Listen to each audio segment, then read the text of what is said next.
देखिए अगले वीडियो में हमने आपको पहले पाठ 11 बिंदु पाठ का एक्सरसाइज कराई थी। अब इसकी भाषा ज्ञान में देखें। सबसे पहले है आपका भाववाचक संज्ञा। भाववाचक संज्ञा ये संज्ञा के प्रकार में आता है। तो भाववाचक संज्ञा का मतलब क्या होता है, आपको इसकी परिभाषा आना चाहिए कि जिस संज्ञा शब्द से जिस संज्ञा शब्द से मन के भाव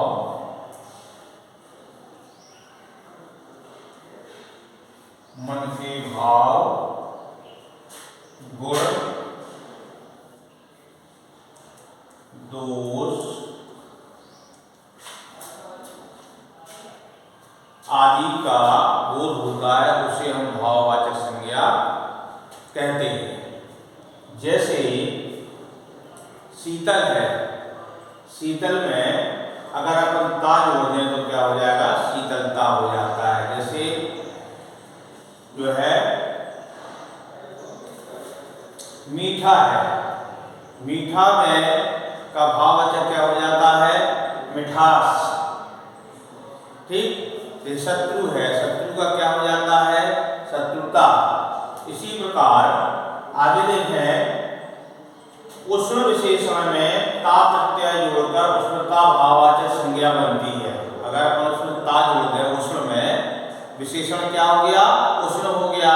उसमें जब ता प्रत्यय जोड़ देंगे तो क्या बन जाएगा, उष्णता, और वो विशेषण से भाववाचक संज्ञा में परिवर्तित हो जाता है।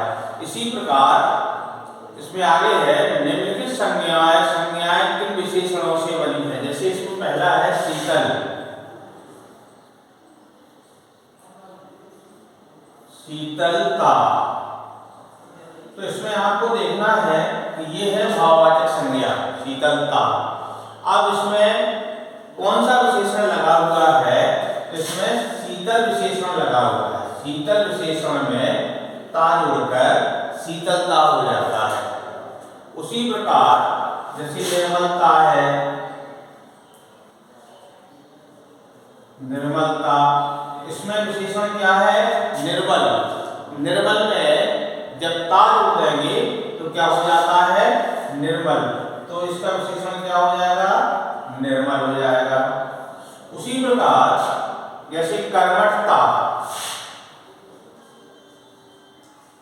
कर्मठता, इसमें कर्मठता में ता प्रत्यय जुड़ा हुआ है। अगर हम इसका ता प्रत्यय निकाल लें तो क्या हो जाएगा, कर्मठ हो जाएगा। कर्मठ माने होता है लगनशील। ठीक। उसी प्रकार आगे देखें, जैसे अस्वस्थता, अस्वस्थता, इसमें ता प्रत्यय जुड़ा है। इसका ता प्रत्यय निकाल दें, विशेषण क्या हो जाएगा, अस्वस्थ। ठीक। उसी प्रकार चाहता, चाहता में अगर हम प्रत्यय अलग कर देंगे तो इसका विशेषण क्या बचेगा, चाह बचेगा। उसी प्रकार आवश्यकता में कौन सा विशेषण है, आवश्यक है। अगला इसमें है लिंग लिखना है।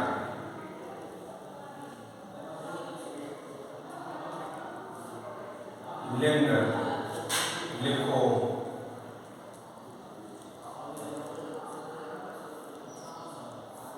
तो लिंग का मतलब आप जानते हैं, लिंग होता क्या है। लिंग का मतलब वे शब्द, संज्ञा शब्द जिनके द्वारा हम किसी व्यक्ति या किसी वस्तु के स्त्री या पुरुष होने का ज्ञान करते हैं, या जिनके द्वारा हमें किसी वस्तु के स्त्री या पुरुष होने का ज्ञान होता है, उसे हम कहते हैं लिंग।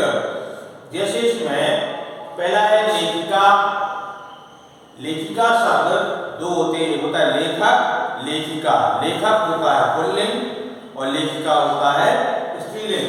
तो पहला क्या हो जाएगा, स्त्रीलिंग हो जाएगा। लेखिका स्त्रीलिंग हो गया आपका। उसी प्रकार बिल्ली स्त्रीलिंग हो जाएगा। दूसरा बिल्ली शब्द है वो स्त्रीलिंग हो जाएगा। ठीक, इसी प्रकार देखें गिलहरी कौन सी लिंग में आता है? स्त्रीलिंग में आता है। कौवा पुल्लिंग में आता है। कुत्ता पुल्लिंग में आता है। प्रिय स्त्रीलिंग में आता है। अध्यापिका स्त्रीलिंग में आता है और बालिका स्त्रीलिंग में आता है। अब इन वाक्यों का प्रयोग करना है। ये आप जो है अपनी बुद्धि के अनुसार इन वाक्यों का प्रयोग कर सकते हैं।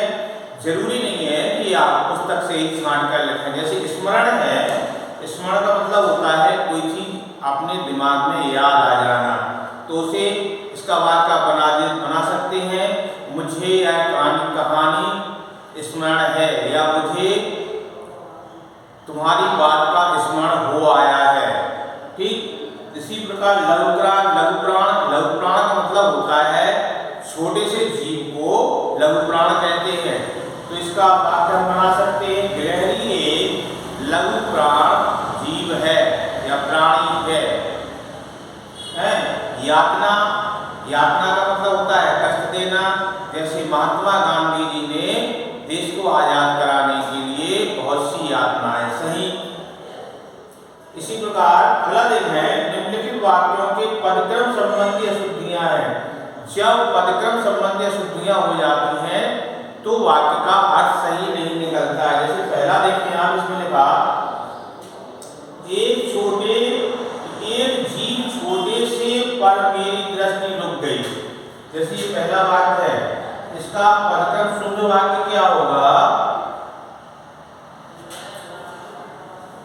ये होगा छोटे से जीव पर छोटे से जीव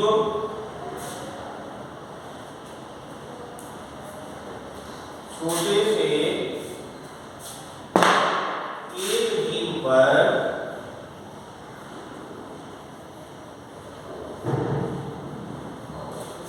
मेरी दृष्टि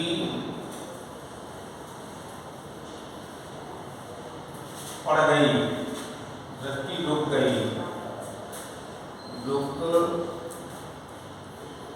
गई।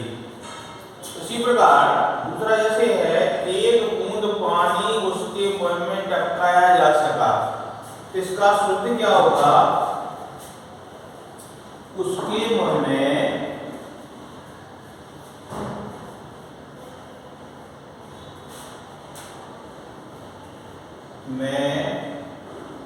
एक बूंद पानी टपकाया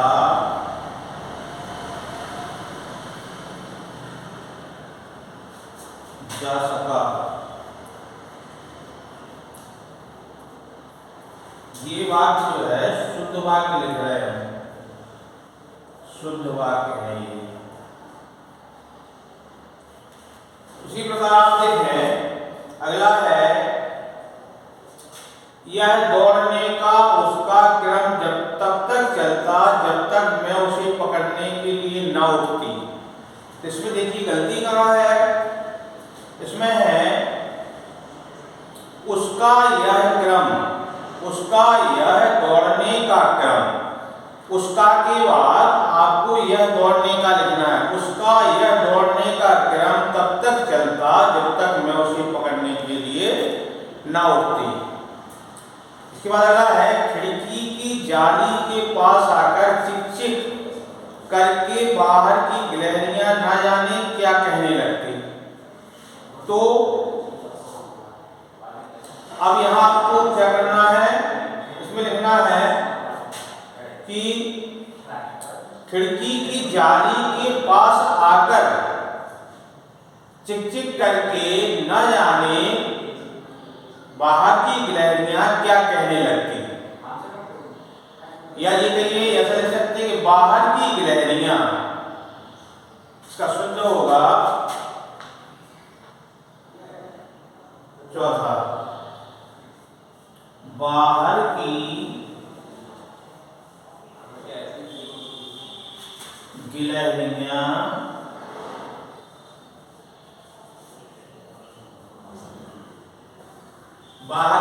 पहले लिखेंगे आप। इसके बाद खिड़की के जाली के पास आकर चिक चिक करके ना जाने क्या कहने लगती। ठीक, अब इसमें अगला वाला है आपका तद्भव शब्दों को तत्सम में बदलिए। तद्भव का होता है दिन का होता है दिवा, फूल का क्या होता है पुष्प, पीला का क्या होता है पीत, घी का होता है घृत, घर का होता है ग्रह और रात का होता है रात्रि। थैंक यू, शेष अगली वीडियो।